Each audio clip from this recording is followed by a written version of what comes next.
राम राम भाइयों।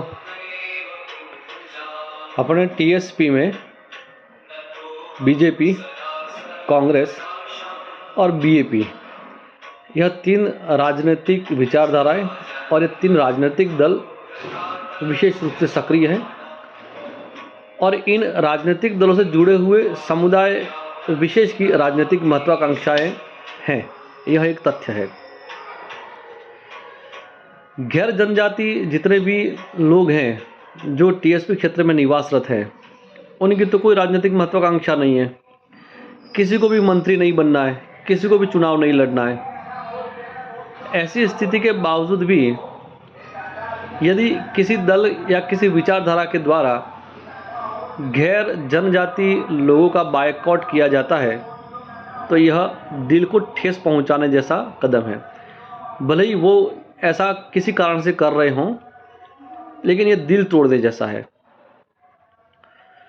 दूसरी बात है, जैसा कि सीधी बात तो कभी होती नहीं है। जन जागरण के माध्यम से सोशल मीडिया है, यूट्यूब है, फेसबुक है, वहाँ पे छोटे छोटे वीडियोस आते हैं जन जागरण के जो चलते हैं और जहाँ पे नेता अपने वक्तव्य देते हैं वहाँ के उनके। तो उसमें जो मुख्य बात समझ में आती है वो ये आती है कि भिल प्रदेश की जो लड़ाई है वह हक की लड़ाई है। इस बात से कोई इनकार नहीं है, इसका कोई विरोध भी नहीं है। जो भी लोकतंत्र की भावना को समझते हैं और जानते हैं वो कभी भी किसी भी समुदाय के हक की लड़ाई में विरोध दर्ज नहीं करते हैं। तो ऐसा कैसा यहाँ पर भी सामान्य वर्ग या गैर जनजाति लोग हैं, उनका कोई भी विरोध नहीं है। ये हक की लड़ाई है, अच्छी बात है, आपको लड़नी चाहिए। और ये अगर हक की लड़ाई है तो उसमें सभी लोग आपके साथ में हैं, इसमें कोई विरोध वाली बात नहीं है। बात केवल यह है कि यह क्लियर होना चाहिए कि जिस तरीके से आप हक की लड़ाई लड़ रहे हो, ऐसे ही यदि अगर भिल प्रदेश बनता है तो गैर जनजाति लोग जो हैं उनके हक और अधिकारों का क्या होगा, उनके हक और अधिकार किस तरीके से सुरक्षित रहते हैं, और यह भिल प्रदेश बनना उनके लिए भी किस तरीके से लाभ का सौदा रहेगा। यह बात अगर क्लियर होती है तो अच्छा रहता है।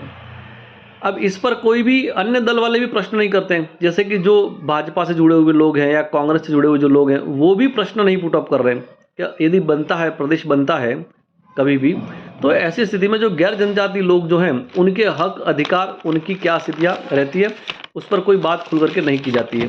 तो थोड़ी बहुत चर्चा उस पर भी होनी चाहिए यदि हमें सबका साथ लेना है। तो टीएसपी में 100% राजनीति में आरक्षण लगा हुआ है। यह पिछले 25 साल से है। जब 25 साल पहले जब ये लगा एकाएक, तो किसी भी गैर जनजाति भाई ने एक मिनट के लिए भी विरोध नहीं किया था। सबने इसको प्रेम पूर्वक सहर्ष स्वीकार किया था और इस बदलाव को आत्मसात किया था। टीएसपी में कहीं पर भी कोई आंदोलन, कहीं पर भी कोई ज्ञापन, कहीं पर भी कोई विरोध प्रदर्शन नहीं हुआ जब 100% आरक्षण लागू हुआ उस समय में भी। तो यदि अभी ये भिल प्रदेश भी बनता है तो कोई क्यों विरोध करेगा, जबकि यहाँ पर ऑलरेडी आरक्षण के माध्यम से ऑलरेडी भिल प्रदेश ही है, केवल नामकरण चेंज होगा, राज्य बड़ा होगा, यही बात है। तो किसी का भी विरोध आएगा ऐसी कोई बात नहीं है। वीडियो बनाने का उद्देश्य क्या है? वीडियो बनाने का उद्देश्य है कि भिल प्रदेश बनाने के लिए जो आंदोलनकारी नेता या आंदोलनकारी जो विचारधारा है उसमें, और जो गैर जनजाति समाज समुदाय हैं उनके बीच में संवादहीनता की स्थिति बनी हुई है।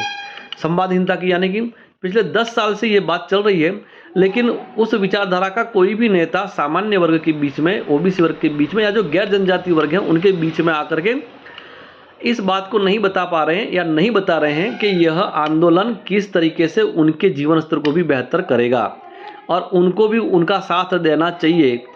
क्योंकि साथ अगर आप देते हैं तो किस तरीके से यह आपके जीवन स्तर को भी बदलता है, आपके अधिकार कौन से आपको मिलेंगे, आपके कौन से हक आपके बढ़ते हैं, ये सारी बातों पे चर्चा नहीं की जाती है। अगर आप करते हैं तो एक बढ़िया वातावरण तैयार होता है। संवादहीनता की स्थिति में गलतफहमियां पैदा हो जाती हैं, तो उन गलतफहमियों को दूर करने का प्रयास भी हमको करना चाहिए। उसके अलावा कोई भी आंदोलन जो है, मेरा व्यक्तिगत मानना है, कोई भी आंदोलन जो मनुष्य की चेतना को ऊपर उठाता हो, उसके जीवन स्तर को बेहतर करता हो या उनको स्वतंत्रता प्रदान करता हो, तो ऐसा आंदोलन जो है वो तो एक प्रकार का यज्ञ कार्य, एक प्रकार का पुण्य का कार्य है। और इस पुण्य के कार्य का विरोध नहीं किया जाता, उसका अभिनंदन किया जाता है, उसका स्वागत किया जाता है, उसको बढ़ाया जाता है। तो यदि अगर भील प्रदेश बनाना भी अगर ऐसा ही कार्य है जिससे क्षेत्र के सभी लोगों का जीवन स्तर बेहतर होने वाला है, सभी के जीवन स्तर उच्च होने वाले हैं, तो क्यों नहीं इस बारे में मिल करके बात की जाती। सब लोग मिल करके बैठ करके बात करें तो उससे एक बढ़िया वातावरण बनेगा और आपके आंदोलन को भी बल मिलेगा और समाज में जो गलतफहमियां पैदा होती हैं वो गलतफहमियां भी पैदा नहीं होंगी। और वागड़ जो हमारे सौहार्द के लिए, प्रेम के लिए और आपसी भाईचारे के लिए पहचाना जाता है, यह अगर अलग राज्य बनता है तब भी यह उसकी मधुरिमा जो है उसको कायम रख सकेगा। यही प्रार्थना, यही निवेदन है। धन्यवाद। भारत माता की जय।